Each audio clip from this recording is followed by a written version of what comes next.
All right, let's get into chapter 6 of A Dog's Purpose. Remember, in this reading playlist, you can listen to the previous chapters, and the comprehension questions are in the episode description down below the video. All right, chapter 6. A new family moved into the neighborhood a few houses down, and they had two boys named Drake and Todd, and a little girl named Linda. Todd was the same age as Ethan, and they became friends. I really liked Linda because she would give me sweet treats when no one was looking. Todd was different than Ethan. He liked to play games with fire and burn toys like Linda's dolls. Sometimes I would get out of the fence in the backyard and take walks around the neighborhood. I would go see other dogs like Marshmallow.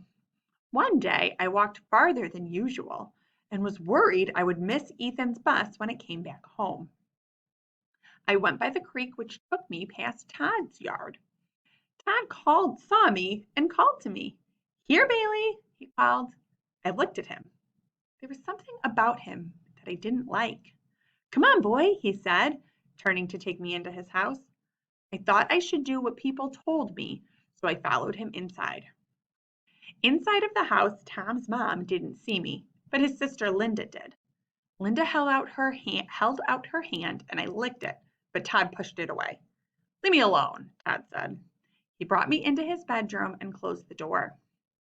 Just then, I heard Ethan yelling for me from the window. "Bailey," he yelled. I ran up to the window and jumped up barking.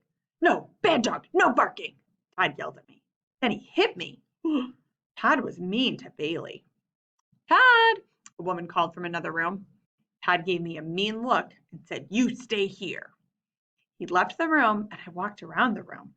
I was worried about how I would get back to Ethan. Then Linda opened the door and held out a cracker. "Here, Bailey," she said, and gave me the cracker. Then Linda let me out of the room and out of the house.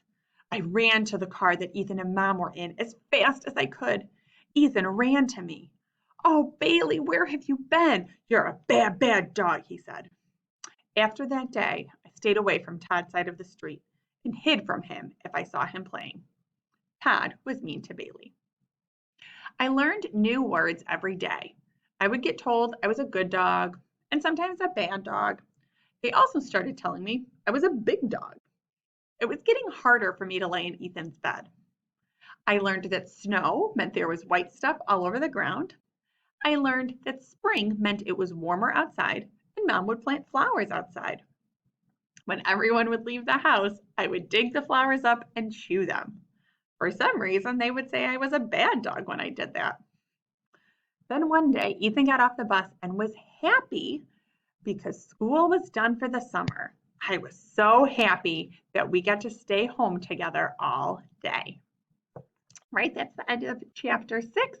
I hope you'll do the questions in the link below.